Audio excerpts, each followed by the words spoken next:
Three. Welcome, welcome, welcome. Another episode of Coach's Corner. 13. Um, Episode 13. We've made it. Um, we're It's here finally Friday, right? still. Yeah. Yeah. Friday the 13th is this month, but it's not this episode. It might be Ah, close actually when it comes out. I know. Nope. Nope. Nope. Um, well, we're here again.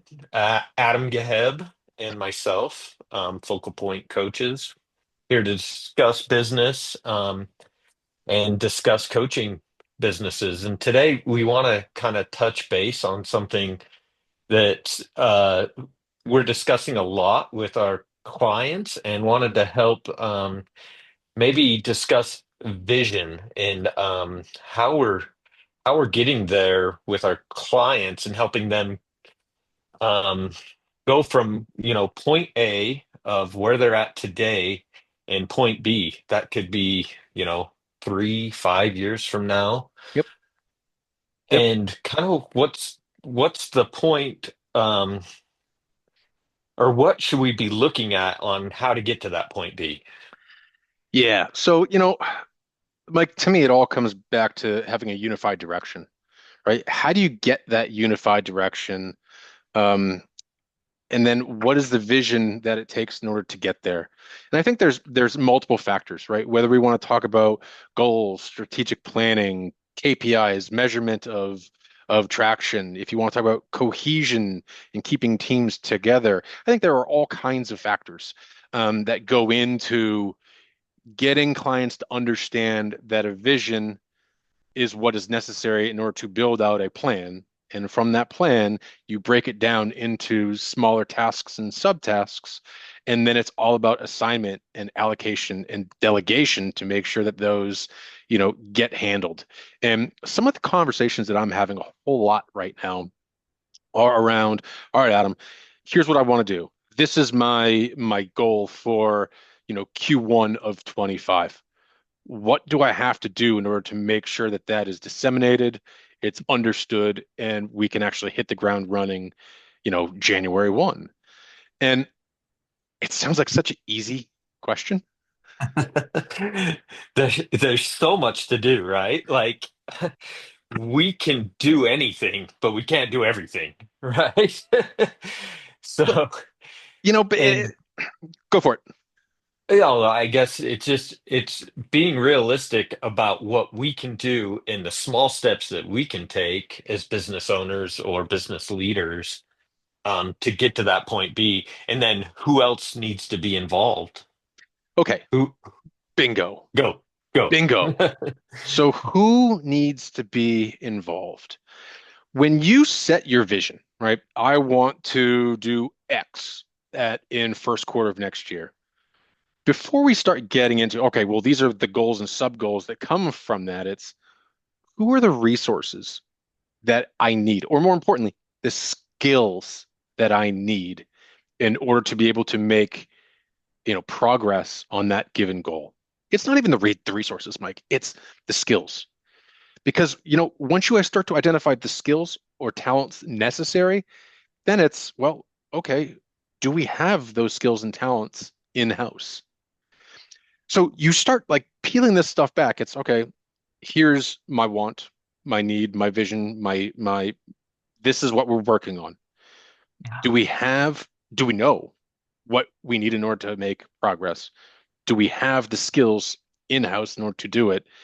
Then it's, do we have the time? Do we have the ability with those people that have those skills? It really gets into a resource allocation plan because if you don't have those skills, or you don't have duplication of those skills, then the conversation's flipping and it's okay, you don't have the skills necessary in order to execute this. Now let's talk about a resource building plan. And then the conversation is about team building, right? This can go Yeah. in so many different ways. Um, but it's a And challenge that I feel like everyone's facing. yeah, and also recognizing that sometimes our strengths can become our traps. So Yeah. the things that we get caught doing, and spending our time on not be the entrepreneurial eye that we want to be Yep. looking at our business. And even for our team members, that can happen as well. Their strengths can stop them from progressing. So we have to visually look at everyone we have and align our goals to get to that vision. And so Yeah. utilizing and doing things that may not always be our greatest strength sometimes, um, even though we're really good at something, we have to allocate that out to somebody else. I think what's really important with this topic and this discussion is we communicate that this takes time.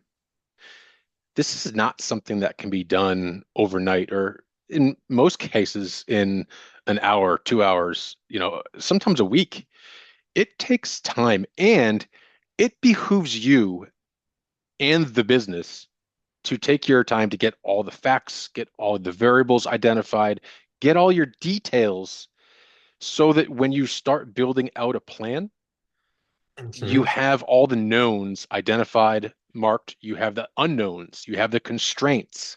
Um, you know, to me, this is screaming a whiteboard session, right? Like Yeah.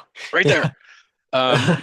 But knowns, unknowns, constraints, these are my resources. Let's start putting names next to tasks or ownership, and then you can actually start building out a resource plan to execute on a particular vision or high level goal. Would you agree? Yeah. Yeah. Agree. Totally.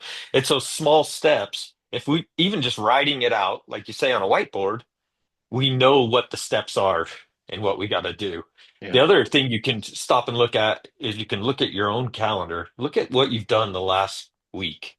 Mhm. Look at the things you've done and are those steps anywhere involved in what you've done?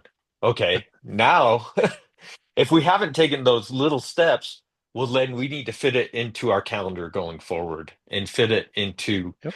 and make time for this. You know, make time for those small steps and put them into our calendar All and right. how we're going to accomplish that, whether that's myself or Okay. Yeah. someone else in the business, Yep. but we all have to take those steps. So it's basically And evaluating where you're spending your time today, and if you continue down that path of doing the same exact actions, are they aligned with what is necessary in order to achieve that vision tomorrow, right? correct. Yep. I mean, clearly the answer is probably not. No, yeah, that's why that little that little exercise I do this with some of my clients is take a look at last week. Mhm. Tell me what was done last week that got you to that vision B of where you want to be.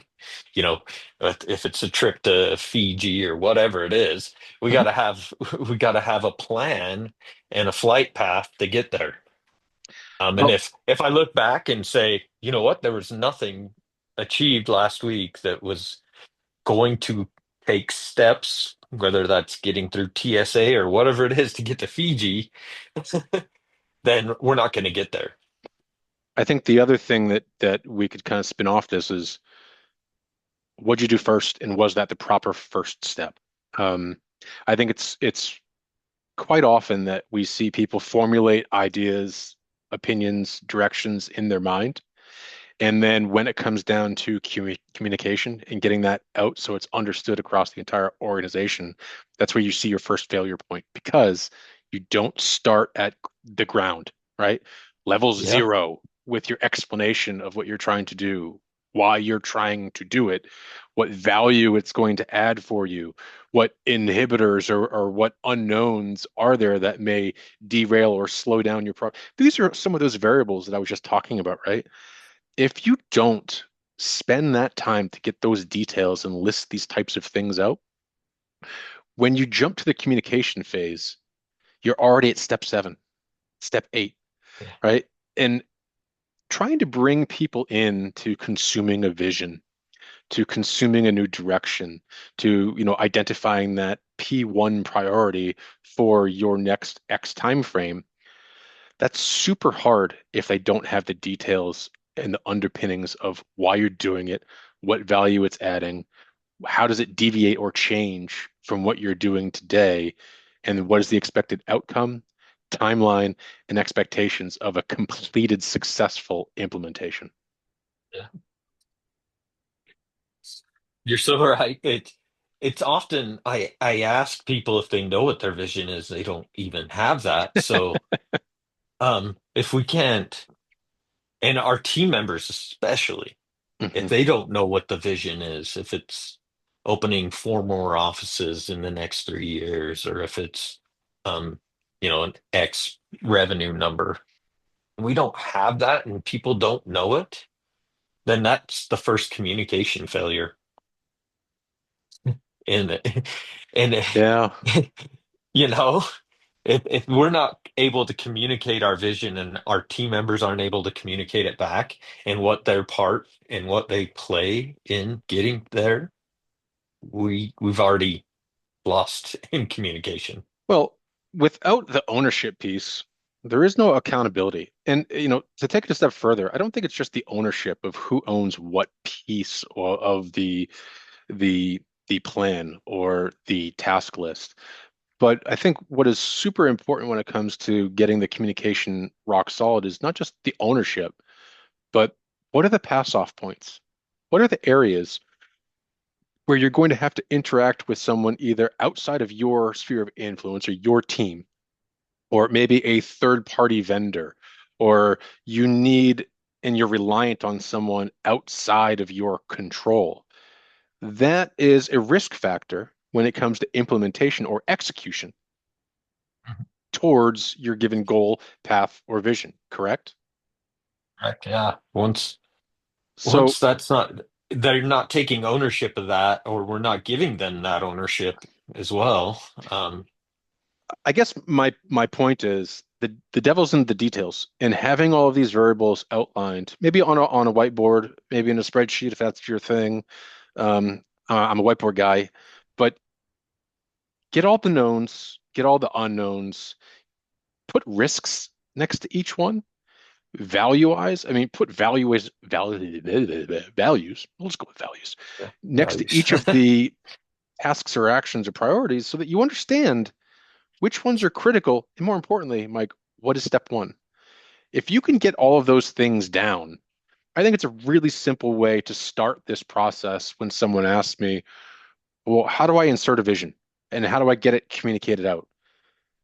That's where I like to start because I think it breaks down all the possible breakage points and or Yeah. at least should make them a little bit more clear. What do you think? Agreed. Each individual should know what results they're bringing and what Oh, results they're bringing to the team. And you mean and if you mean you may want to know how you're being evaluated, or more importantly, exactly, what's first of expected all, of what you and the what the time frame is? expected results are, Yeah, yeah, and yeah, yeah. then bringing your results. So if you're in charge of sales and you have to do X dollars, you know what you have to get to. And then you get to account for that when you come back. You get to say, you know what, the goal was 4 million and I got to 3.9 million. Um, So, every individual should know what their role is to be communicated and what the results are for their role. so if we had to summarize and say, how do you effectively roll out a vision? What would you say? Um, so I guess with vision, it's you know where you want to be, take your key players that are going to get you there, Who? what the results are from them, Expectations? expectations, goals that might be stretching for them Okay. in whatever position that is, Yep. and then a way to get feedback and data from each one of those to make Okay. sure So we're on measurement, track. measurement. Measurement. What about timeline? We we should be breaking that down. It could be weekly, monthly, quarterly, however is Yeah. best depending on the role. Yeah. I no more than quarterly. Agreed. I mean, I think there's a huge difference between your results and your performance indicators, right? Um, results being something that happens pretty consistently measured, whether it be weekly, monthly, quarterly, but those things can be financial or non-financial, right?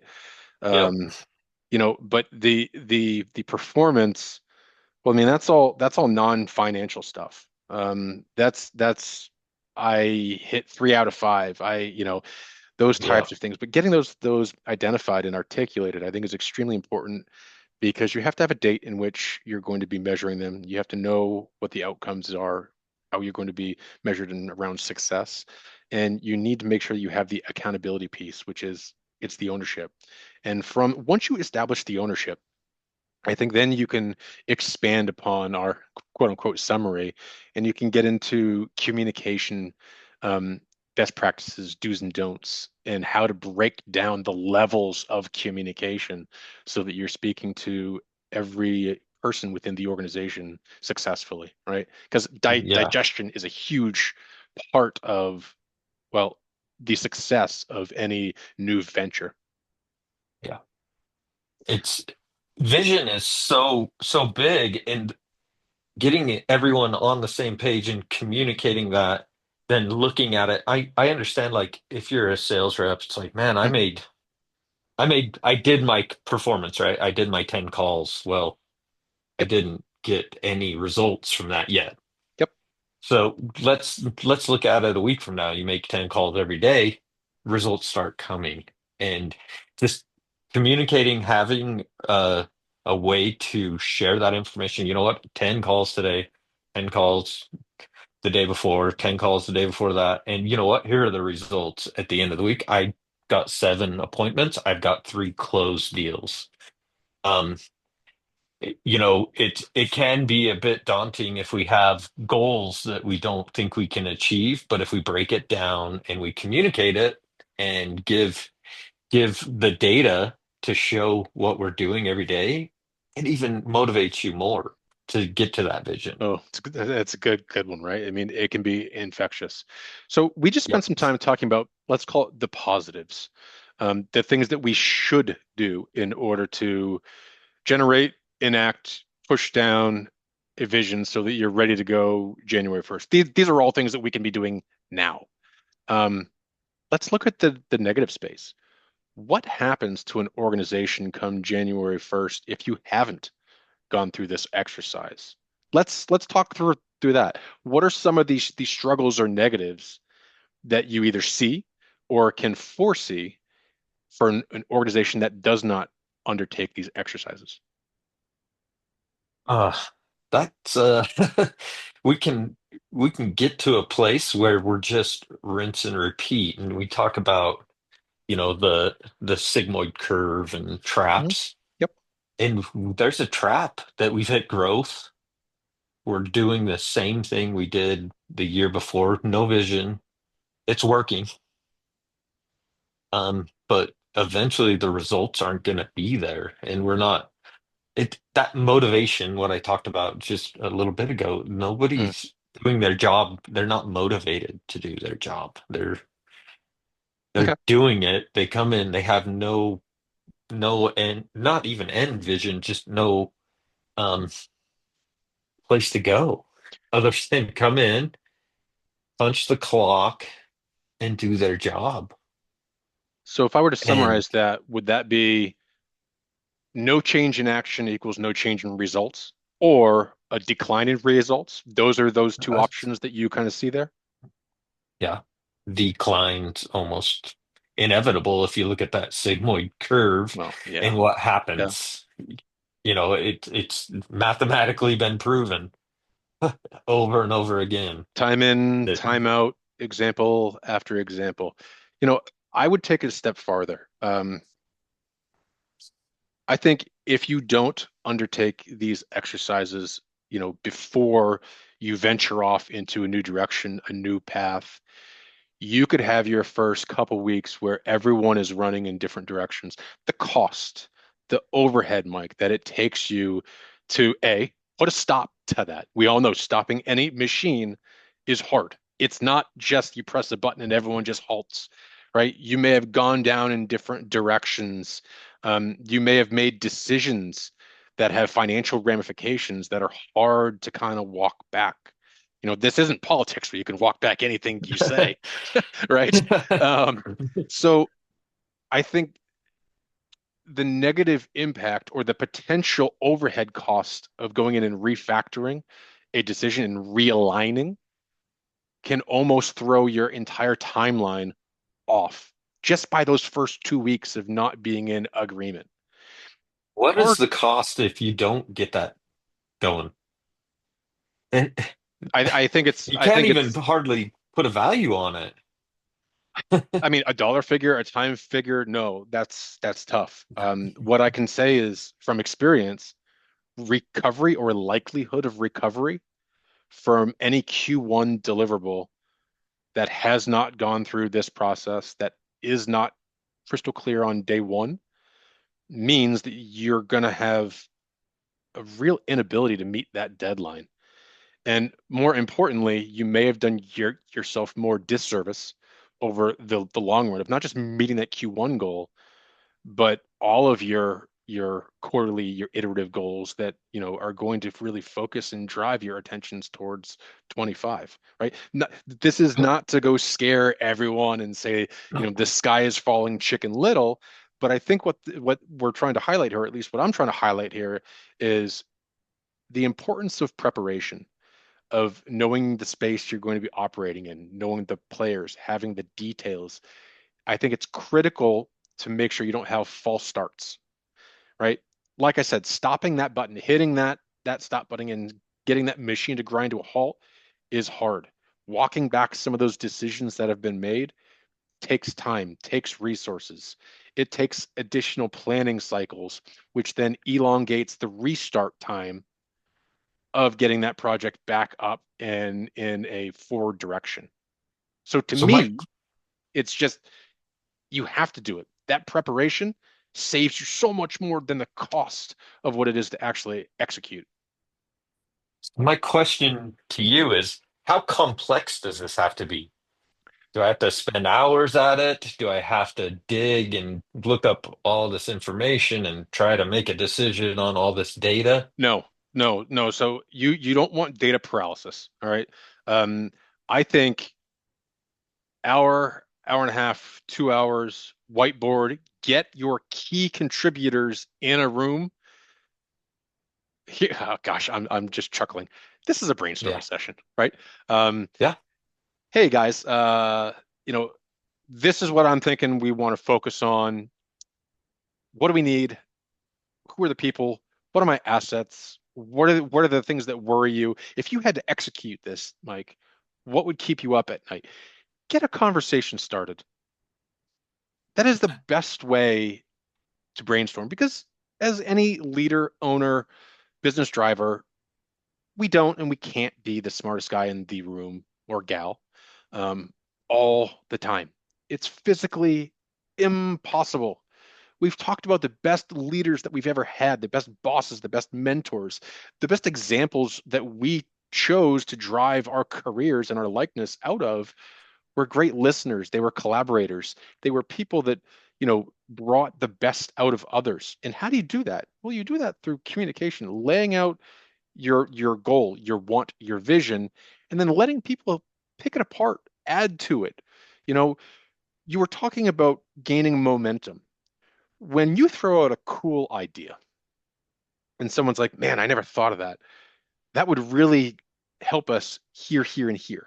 And they start laying out the value or the benefit to it. And then someone else is saying, you know what, if we did that, I could do this. You know what I'm talking about here is it's spawning growth. It's spawning new investigation in areas. I mean, this isn't like we're going to Mars or space and we're trying to figure out complete unknowns, but having a conversation or a collaborational discussion with your key contributors can open up avenues that you may find more important than that initial vision.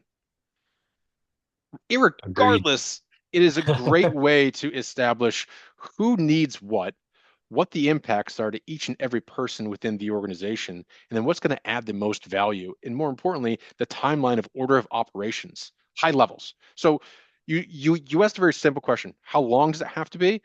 I don't think you should spend more than a few hours on it because to get everything perfect means you're never going to get started.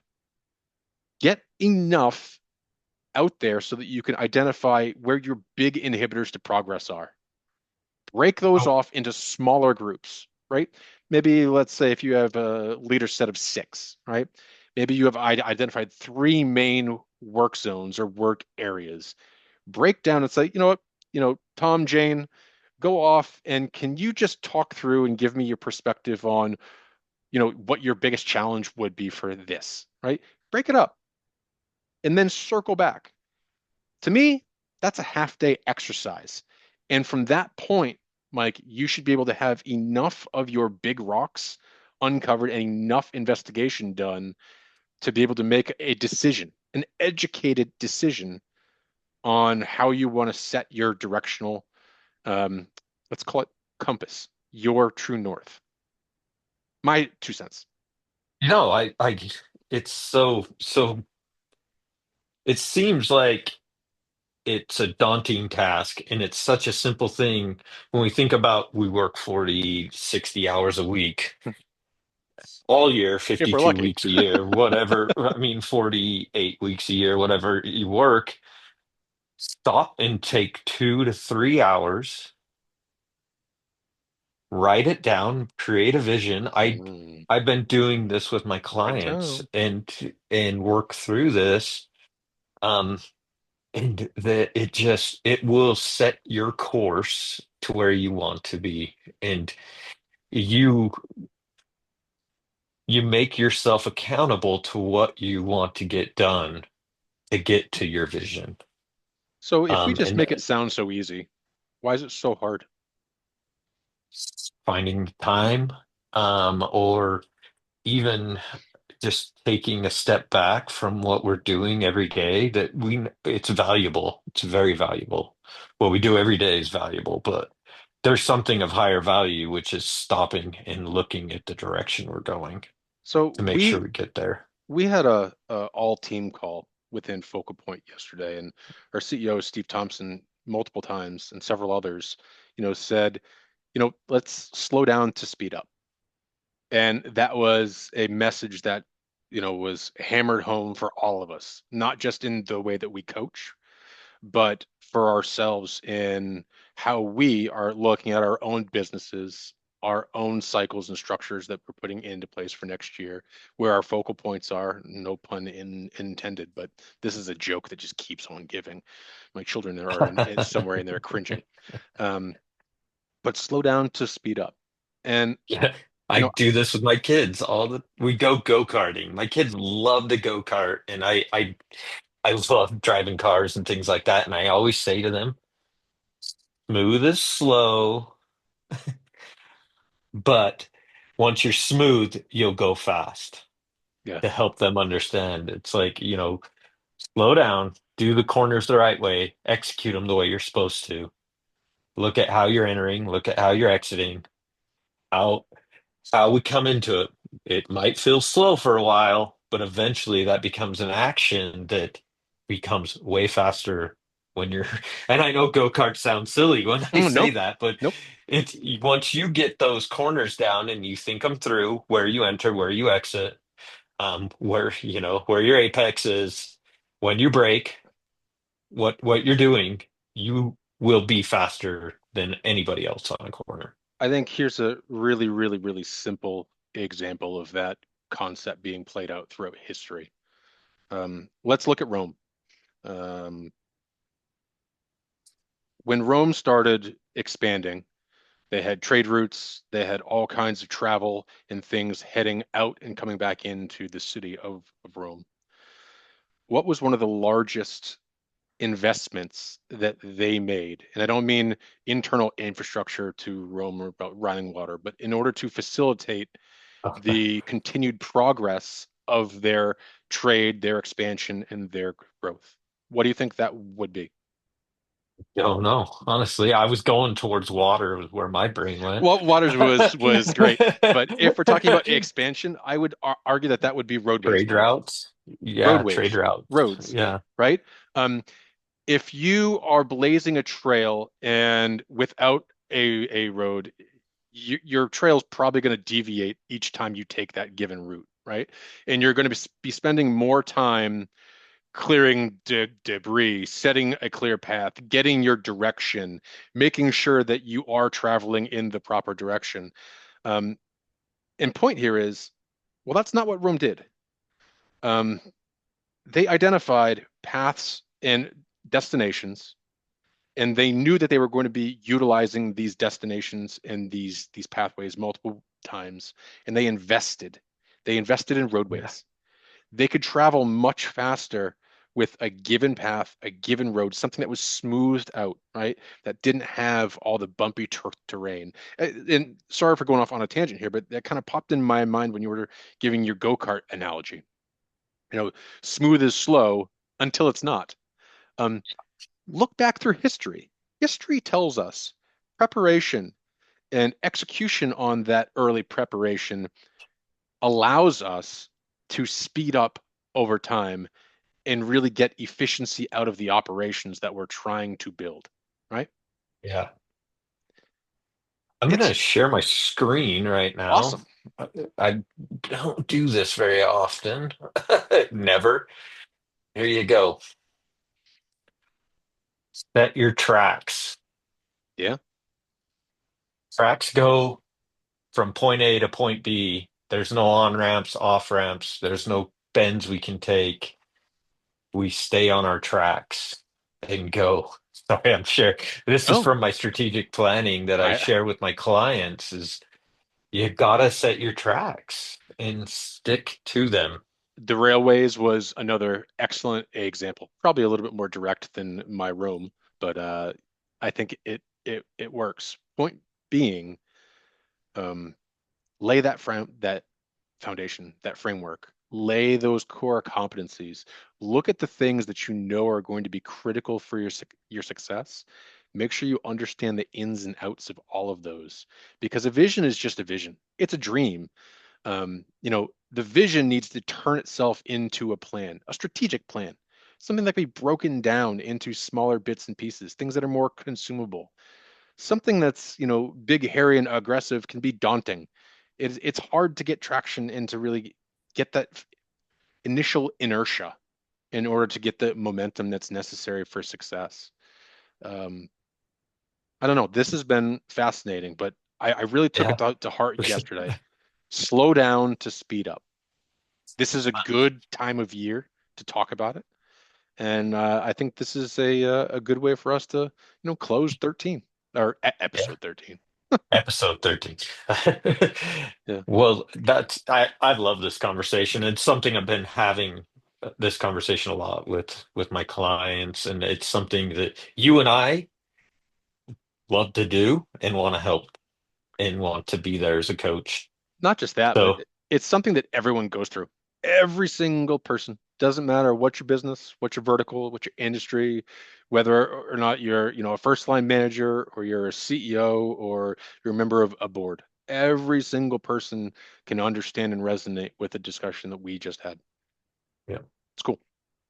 Okay. Well, like always, it's been great. Um, enjoy talking these points, and Always do, Mike. there's plenty of episodes now. If people want to get on, they can watch them on Pod or listen to them on Podbean or Apple, as well as you know how to reach out to us on LinkedIn and other social media. So thanks Awesome. for visiting with me today. And thanks for always having a fun conversation. It's enjoyable. I look forward to it every week, and I hope everyone else does too. All right, Thanks, guys. guys. Take care. Until next time.